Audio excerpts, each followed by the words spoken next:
Portugal, one of the famous vineyard in near Porto. Yeah, it's east from the Porto. It's near this is the down region. It's a big valley between two rivers.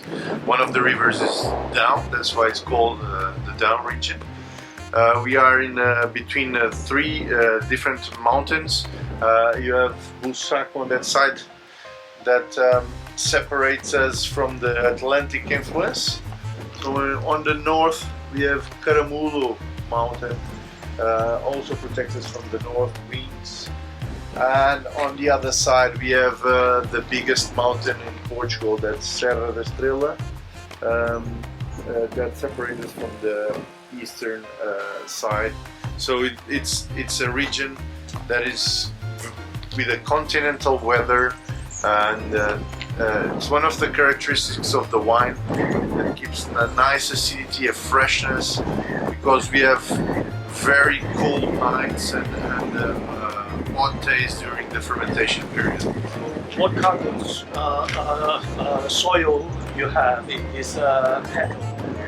Here we have two kinds of soils. We have granite sand, so sandy granite soils, and we also have some clay soil. All the grapes, whites or reds, they are going there. If we are fermenting whites or roses, they're going to this press, these two presses. If it's a red wine, you can go into that tube, go inside, and then we choose which tank to ferment. We also have these fermentation tanks outside, and we have blend tanks. So all the tanks, if you receive wine from other properties, or if you want to blend our wines, imagine if you have 50% of one grape, 25% of another grape, and 25% of another, you can mix and do the final blends in these tanks. So that means you keep the temperature. We keep the temperature with the water jacket. With the water. Here we have French tanks as well, so we can open in the first day of fermentation and take the seeds of the grapes.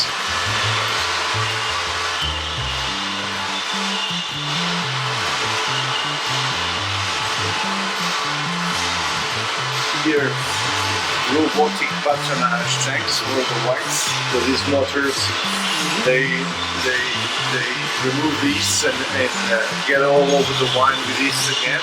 So it's like the same process on the barrels. And still filter. In this filter, the wine goes inside each filament, so it's spread during the filtration. It's spread very smoothly. That's why it gives us some elegant, smooth wine. It's a German technology. You can filtrate an entire tank, and it makes the backwash and turn it again. It's all automatic, but it's a very good thing. We call it, it's like our Ferrari. It's on the same price of a Ferrari. Oh, But it gets a nice filtration, very smooth, and it keeps all the molecules from the wine intact and with less material contamination. So it's very important for our wines to have this kind of filtration. Then before the filling, of the wine, we do a final filtration.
So mostly from the grape Quinta Roriz, the same grape as the Spanish Tempranillo.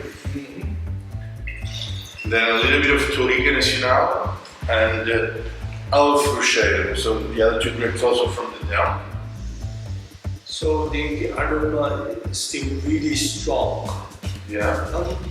I'm just curious, want to ask, is it any influence to the aroma? Is it because of the yeast, or the barrel, or the grape itself? The grape itself. In this case, we don't do the wine in barrels.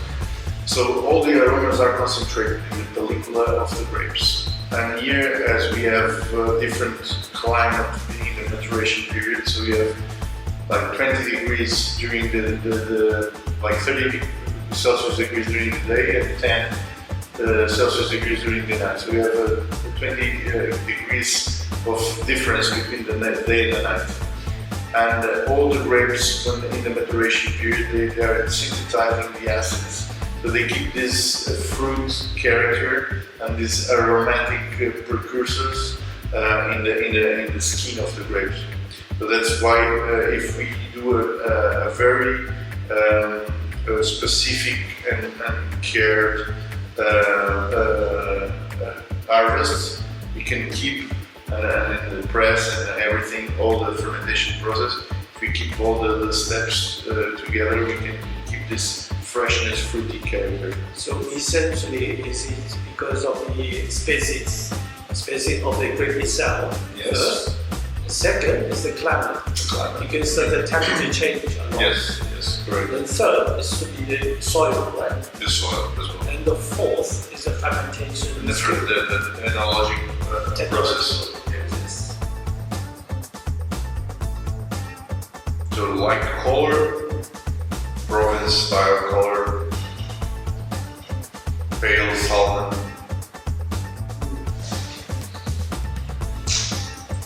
Single vineyard that we have surrounded by eucalyptus trees and some pine trees. And what we do is all the dry leaves that fall to the vineyard, the interlights, all the dry, all the oils from the trees that we incorporated in the soil as organic material. So we do that operation 3-4 times a year. It means the grape plant mixed with the pathogen together. All the dry leaves, if you see the trees, all the dry leaves that fall, they get some nice skin out of the vineyards. And then we do the tractor, we incorporate that leaves in the soil. And all that oils from the leaves, the roots can catch that natural fertilizer. And we do that operation 3-4 times a year. So you bring the leaves? Yeah, they are already in nature, so they are there. We don't put it there. So the vineyard is surrounded by that tree. It's like a peninsula. So you actually have a lot of trees on the surroundings. What we do is just to promote a little bit more the forest notes on the wine. Then we use also limited production because it's a single vineyard that's terroir component. And we actually, it's a vineyard that has 3 grapes, but 90% is Touriga Nacional. And what you feel in the wine after the aging, it's 1.5 years you look. And what you feel is like that freshness from the forest, some complexity.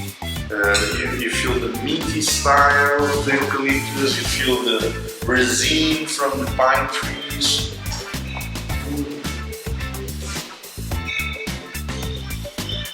So the pine leaves drop on the ground, and soil first, the roots. And then after that, the leaves, when they do the photosynthesis, they can catch that primary aromas through the grape.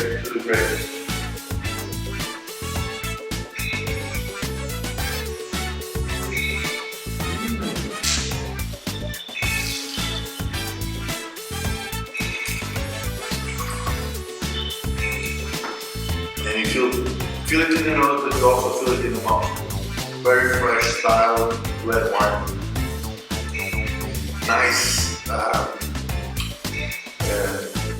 meat style. It's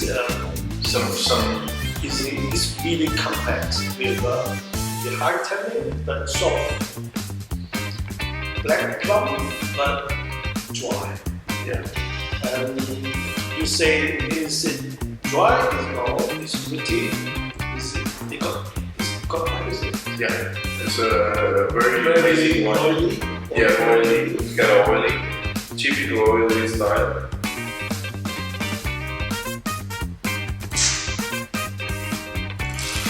This is the kind of wine that you just sit and drink, and if you have food better. If you have a time sitting down with a decent of the meat, drink with this wine, take you 4 or 5 hours. Yeah.